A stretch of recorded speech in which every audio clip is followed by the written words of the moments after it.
Hey everyone, today we're going to take a look at one of the Mikawa Nagura. I'll give you a little bit of a background of the Nagura, the strata layer it's from, and we'll use it as with some of our other videos. It's a really interesting stone. It is in the lineup a higher level Nakatoishi stone if we're using that rating. Though, because it is a Nagura stone, it very frequently kind of gets classified as its own type of stone between Nakatoishi and Awaseido. For today, we're looking at the Botan level of Nagura from the Mikawa mine. This is for the average user of razors or Mikawa Nagura, the first in a 4-step progression. Though when we are looking at the full spectrum of Mikawa Nagura, it's actually the 4th one in a larger lineup. If you want to know about that whole lineup, the last video I did was kind of a broader overview of Nagura, and the second half of that video focused on the Mikawa lineup, and you can go ahead and take a look at those there. I will give a little bit of a background, but I do want to say that there's a lot of history on these stones. There's a lot of other YouTube channels and people and websites who are dedicated to covering this topic, and I'm not going to go into it at the depth that those individuals are going to go into it. I don't think it's necessary to see the performance of the stone, and of course it's not necessary to be able to use the stones. So you can form your own opinions. If you want to do a deeper dive, I suggest you go take a look at those resources. I do have more written on the Natural Whetstones website. And I also have links actually to those other YouTube areas and other websites where if you want to see the full extent of it with a bunch of individual names and pictures, those are all available for you. So anyway, the Mikawa Nagura, or sometimes called the Jun Mikawa Nagura, or sometimes called the Jun Mikawa Shiro Nagura, and there are other names for it as well. But in this case, we'll just stick with Mikawa Nagura. Is not from the Kyoto area. It comes from the Miwa Aichi area of Japan. If you look at a map of Japan, it's to the immediate east, immediate on the map, not right next to where the Kyoto area is and where the majority of the whetstones that we use for Awaseido come from. It is a pretty well-known stone. Consequently, nowadays they go for a pretty high price, and it is primarily famous, I guess in Japan, if you want to say it that way, for the use of one of the stones that come from the Mikawa mine, the Koma Nagura, in traditional sword sharpening. Of course, all of the Mikawa stones have their own little popularity as well in the straight razor community as a Nagura progression. And in traditional natural Japanese whetstone circles, the Mikawa Nagura lineup can be used for a variety of purposes, from just conditioning the stone to finger stones to helping with different polishing steps or sharpening the blade if you feel so inclined.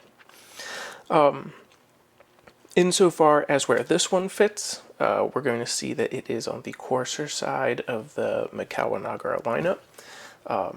We do have both the handheld version and the bench stone version, and I will be using both in this video. Primarily, I will use the Nagura on the bench stone, kind of as a Tomo Nagura in this case, because they are made of relatively similar material. They're from the same strata, and they perform very similar.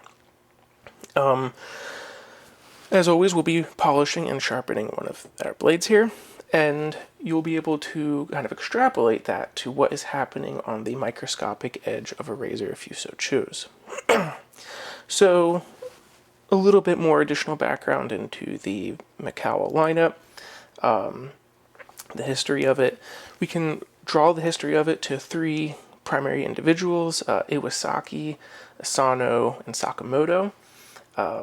They worked in concert from different perspectives to bring the Mikawa Nagura lineup to prominence beyond just sword sharpening. Sakamoto was and the family is the ones who still own the property rights to the mine and continue to wholesale it, continue to sell it in this variety on the market. You can find that store still in service on Bai, or obviously locally in the region. So if you're looking for something directly from the source, it is still available. You just have to use, the Bai website to buy off of the Yahoo Japan auction site. Asano, this is his red stamp here. Obviously, he's no longer with us, but he was the one who first started grading the Nagura in that capacity, was the primary person doing the grading, and Sakamoto's descendants now currently have that stamp and continue to do the grading themselves. And Iwasaki, right, the famous razor, blacksmith, barber, etc. Everybody probably already knows about him. If you're here looking at this, he was obviously involved as well. So those three individuals, identified the value of these Mikawa Nagura and the different strata for the purpose of sharpening razors, honing razors, and so on. Insofar as sword sharpening, it was used before that grading valuation. Again, it was the Koma Nagura variety used primarily in that. Though sometimes you'll hear about Mikawa Chu Nagura being used. As I think I covered in the Chu Nagura video, Mikawa Nagura and Chu Nagura are actually distinct Nagura from the same region but different mountains. However, anything that is not Koma will sometimes get lumped into Chu Nagura. If you do find that you're buying an unknown Mikawa, and it's from a source in Japan, a vendor or wholesaler in Japan, they actually can take the stone to Sakamoto to get it graded for what strata and performance level it is. If usually to pay a little bit more because they have to physically take the trip there, but it is possible to do. And this Botan stone was done that way. It was from a old stock wholesaler who took it to Sakamoto and got it graded. Frequently, though, on these stones that are done that way, Sakamoto will not put his stamps on it. He will only put his stamps on the stones that come from his wholesale stock. But you can get them graded and information with them from a visit with Sakamoto if you can convince the seller to do it for you. You can obviously get them without these stamps. It doesn't necessarily mean that they're not authentic. It just means you have to test it or really trust the source that you're getting it from. So today, let's go ahead and take a look at our stone. There are a couple different types of Botan visually. Usually we can break it down into two categories. One category is going to look a little bit more striped, which is what we have here. And then one will look white, which we have in our Nagura handheld. The white will often have these gray or blue flecks in it. The striped usually does not have those, but you can find it with them as well. As we can already see when we start to take a look at the stone, it is a very thirsty stone. And if we just leave the water on there for a little bit, you're going to see that it sucks all that in. I do highly recommend when you're working with any of the Mikawa stones, Botan or otherwise, that you seal the sides and the back of the stone. And unlike many other natural stones, I do think that there's some value and low risk to soaking this stone for 3 to 5 minutes. I know a lot of people like soaking their stones, and it can be a divisive topic because it has a little bit of risk in potentially cracking the stone over time. However, I think most stones are going to be tolerable of 3 to 5 minutes, especially if you've sealed the back as well as the sides. And with these, because they're so thirsty, you get a lot of benefit out of doing that soaking, because otherwise you find when you're using them, you just constantly have to add water. Whereas if you soak it for a little bit in distilled water, and then you come back and try to use it, you might still have to add water as you go, but it will really liven up the stone and give you the properties that you're kind of expecting. So I will be doing that. I'm going to stop the video right when we're getting to that point. I'll soak it for 3 to 5 minutes, and then we'll come back, and you'll see that it holds water much better, and it's not performing as crazy thirstily as it is right now. We will go ahead and use this knife for our test. Unlike some other tests, I actually have conditioned both sides of the knife. Usually we just stick to one side. This is the side we will be testing the Botan on today. As with all the other videos, I try my best to get the blade into a well past this level of stone category. There are still some not rogue scratches, but deeper ones I didn't work out here. And we do have a low spot back here I haven't addressed. So when we use the stone to test, you're going to want to ignore these up and down scratches right in the middle. This is the only place they're at. And then look primarily not at this area, look at the rest of it for when we do our evaluation.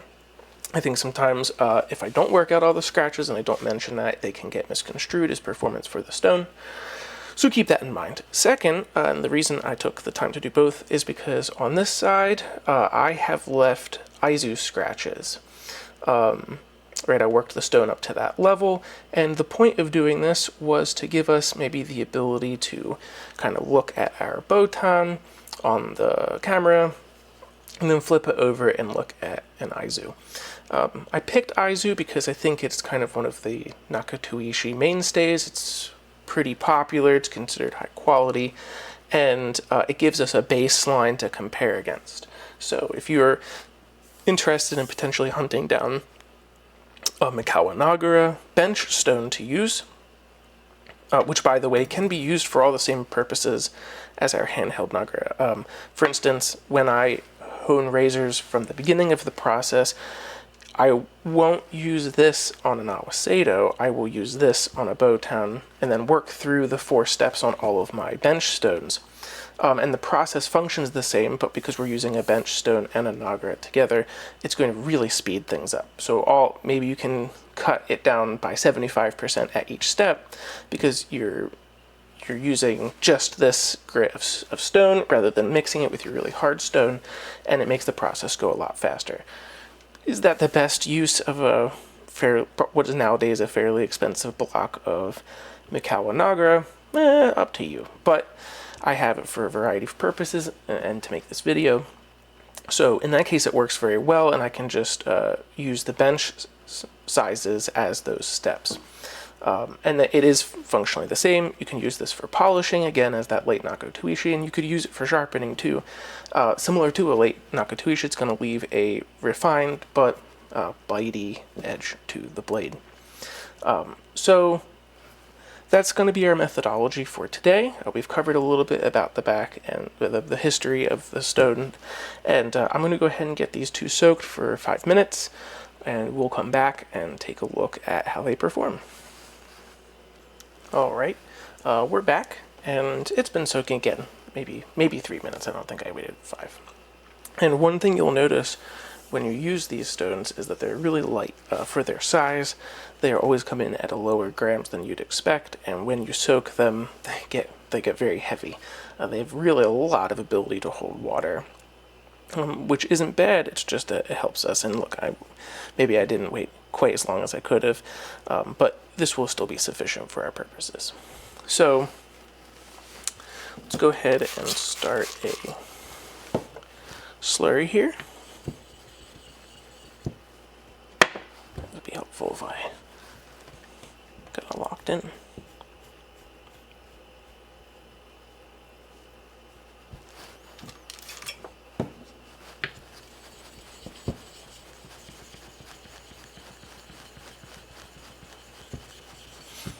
And since we're using the base stone, which is a Botan, and the Nagura, which is Botan, we really don't have to make a whole lot of this. As a matter of fact, you don't have to do this at all with these, but of course you still do it to refresh the surface every once in a while, flatten it out.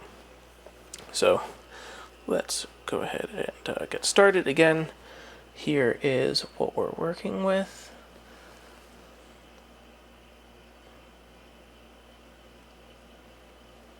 See what we get.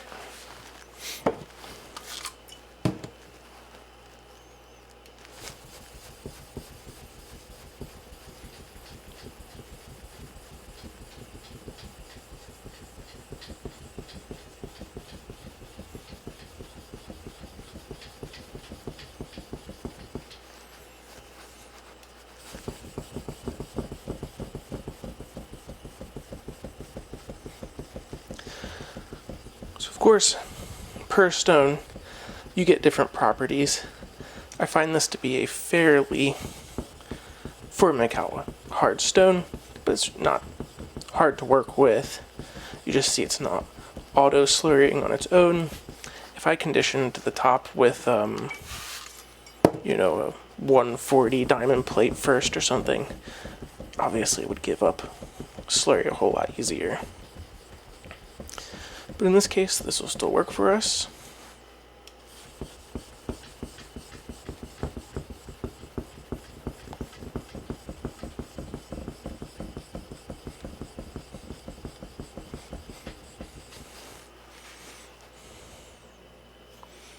Let's go 1 or 2 more rounds.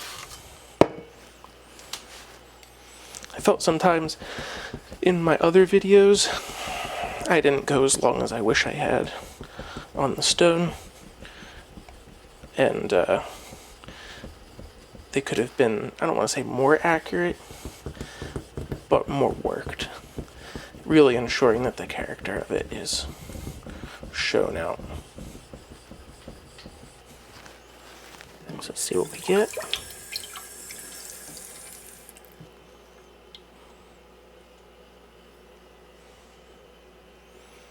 I'll just touch up one area first.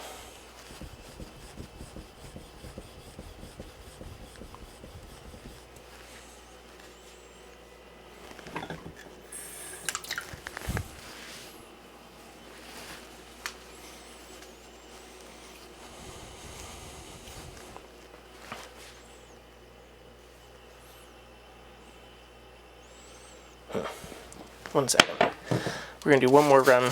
I'm going to just refresh the surface a bit. Mainly because that touch-up I did, I was at a little bit of a different angle. And I don't think it does as good of a job showing you guys the scratch pattern it leaves. If I change the angle like that, you'll see, if I showed you, you'd see on the blade one scratch angle like this and then one, at a different. Kind of gives a bad impression of what it should look like. So I'm just going to run it through one more time, get that fixed up.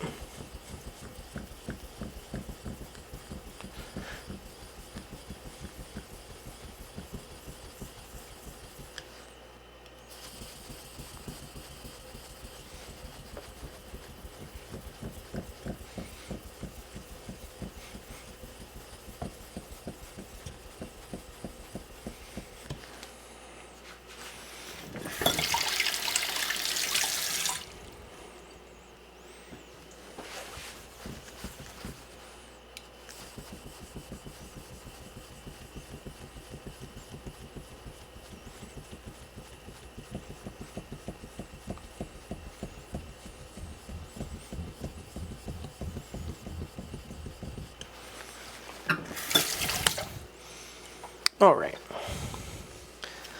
I think that's been long enough. Will give us the right idea.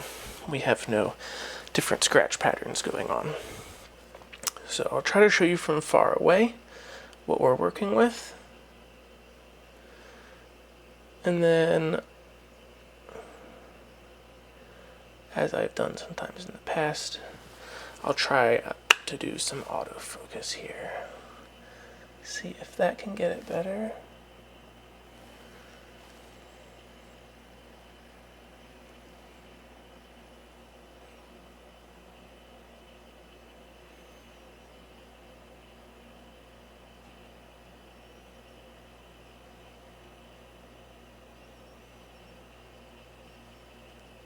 And obviously, again, this you don't worry about because we're not touching the stone with it. And then we still have these scratches here. That's not from this. Now let's go ahead and compare it to our reverse side Aizu.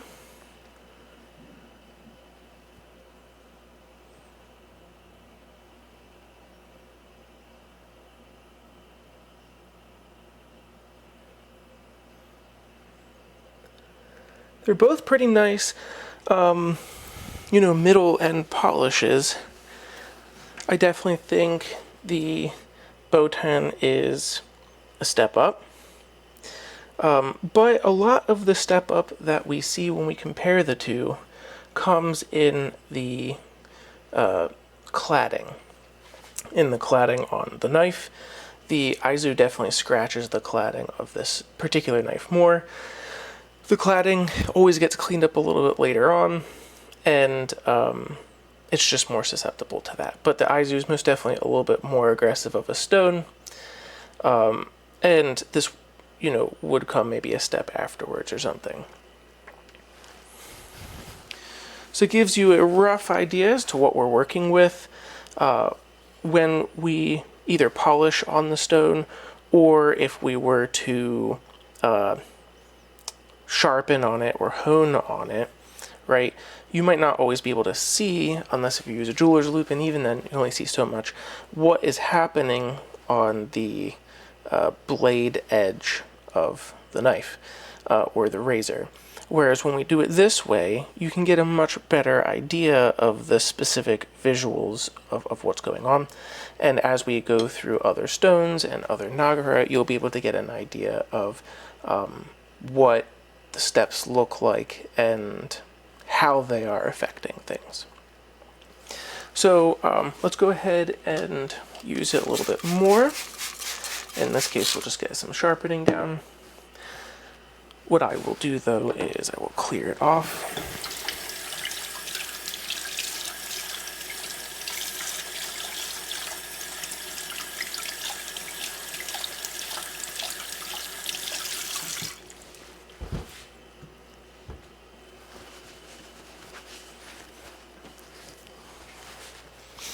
Because one thing that we do a lot, right, is if we do either or, it can be kind of difficult when you look at the swarf, the cutting power, of the stone in a polishing capacity versus when you look at it in a sharpening capacity. I feel that a lot of stones that are mediocre cutters can look really impressive with a little bit of slurry generated and polishing on it, just because you have the ability for so much of the blade to touch so much of the stone. Whereas when we sharpen, you have a lot less of the blade touching, and we can get a better idea of its cutting power. I have refreshed the surface with our Nagura, but I've taken away all of the slurry on top. So I just did that to ensure we're working with a fairly even playing field here.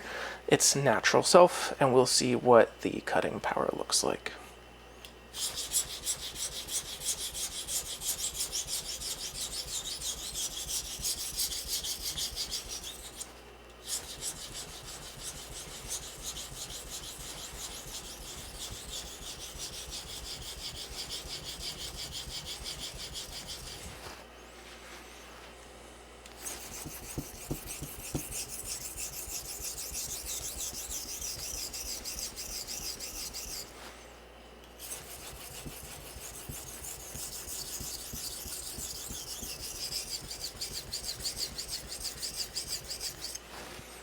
So pretty good, right?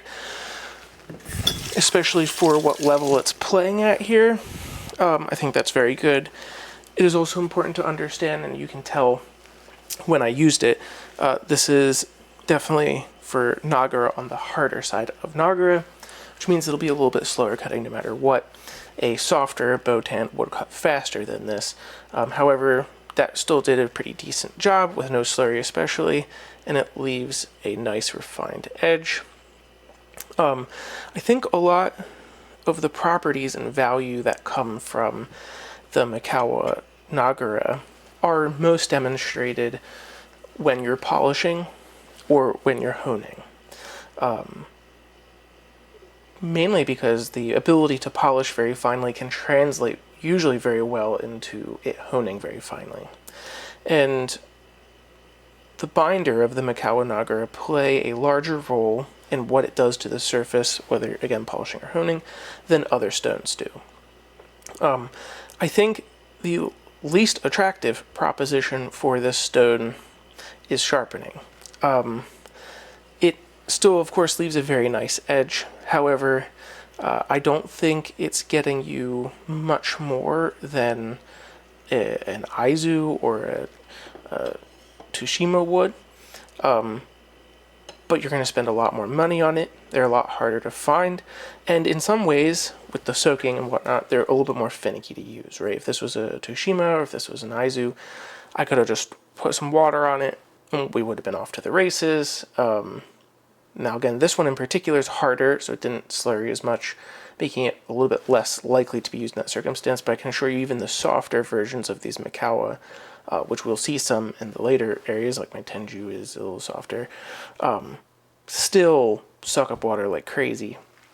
So this works better when you are going to have a little bit of more preparation, and because their cost has gone up insanely in the last 2+ years here, 2, 3, 4 years here, the value of having it just to sharpen is very low. Of course, they're cool to use and they're still very effective, but that value is low. You could get many other stones which kind of are functioning around the same level, right? No matter what level of Nakotoishi, it's still preparing you for an Awaseto. This is not replacing an Awaseto, it's preparing you for one. So I think it has a lot more value in someone who's looking to get it for some polishing performance. It can be really interesting for someone who does a lot of razors because it cuts down on the time you would take using one of these, right? If you only want to use natural stones, but you're rehoning your razors, or you're cleaning them up to sell, and again, you only want to use a natural progression, or maybe a natural progression after your bevel set, this really speeds up things quite a bit, rather than using just the Botan on an Awaseto. Using this, it's only this type of grit. It really blows through the process in a positive way. It gives you very good results. I think that's probably going to be the best use cases for it. Actually, I did want to add one thing I realize I forgot to talk about in the main video. And maybe I'll edit this into it before the end of things. So very frequently you will hear about Botan being, I don't know, a 3,000 or 4,000 level Whetstone. And sorry, I'm trying to correct that. And you will hear about Aizu being a 3,000 to 4,000 Whetstone, right? They have the same area. And if you look at our results here, that might be a little confusing because the Aizu has such a more prominent scratch pattern and our Botan does not. However, this is one of the really difficult complexities of trying to grade a Whetstone's grit. Because when we grade the Aizu at 3,000 to 4,000, and then we grade the Botan at 3,000 to 4,000, what we're not talking about is all of the scratches that are left. We're talking about how deep the scratches that are there go. So we could say that an Aizu is maybe at the 3,000 to 4,000 range. The Botan is the 3,000 to 4,000 range, which we should not use that terminology, but we could. And what we mean by that is that the deepest scratches that are here are actually somewhat nominal to the deepest scratches here. However, we might have, God knows how many scratches are actually here, but let's imagine that we had 100 of the deepest scratches that are here at the 3,000 range. We might have 20 on this side at that range. So they don't look the same, right? The Botan tends to look a lot more refined than the Aizu, and there's a good chance that will require, though, roughly the same amount of work on either side. This might be less work because it has less of those scratches. However, when you're talking about if it's equally distributed across the blade, you're still working the next step just as long. So that is a little bit important to keep in mind, and definitely becomes a little confusing when you're looking at this and trying to say these can be considered roughly the same level, because they're not actually leaving the same scratch patterns, and this will develop differently over the course of a polishing, sharpening, or honing experience. I would never, specifically for honing, I would never replace an Aizu or a Botan with an Aizu. I would actually use the Aizu before the Botan, even though they might be leaving the same deepest scratch, because the Botan is a lot less and we want to be a little bit more gentle and refined with the edge of a razor, we can take the Botan and we can take the Aizu and refine it on the Botan, even though we know we're still leaving some of those deeper scratches on a razor that excels, right? That's acceptable to do because we will work it out as we go. We're not applying as much pressure. We're going a little slower and methodically through things.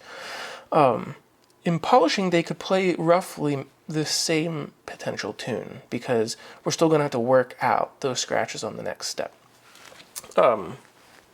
Might save a little bit of time, but this is where the experience of testing the stones and understanding that they're not synthetics, you can't just line them up and say they're going to be exactly the same thing.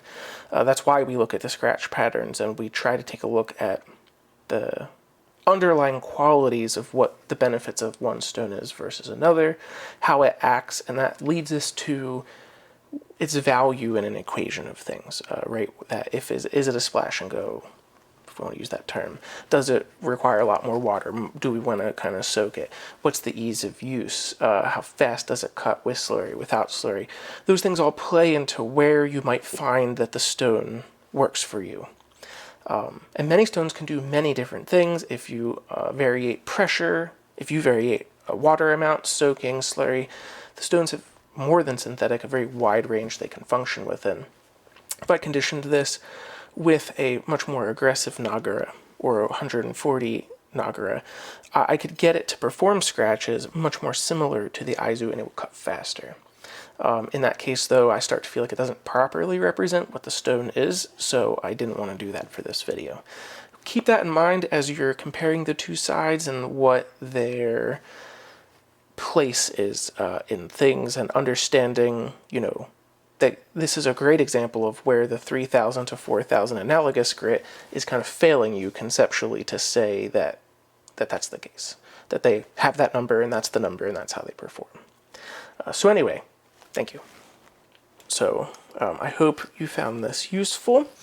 I will be working through the rest of the Mikawa Nagura here in the coming weeks and months, and we'll get through to Koma. I have the 4 major versions as bench stones. We'll get through each of those. And then at that point I would expect we'll start seeing some Awaseda videos, or some other non-Japanese natural whetstones will also be coming up here too. So thanks for your time. If you have any questions, feel free to leave a comment.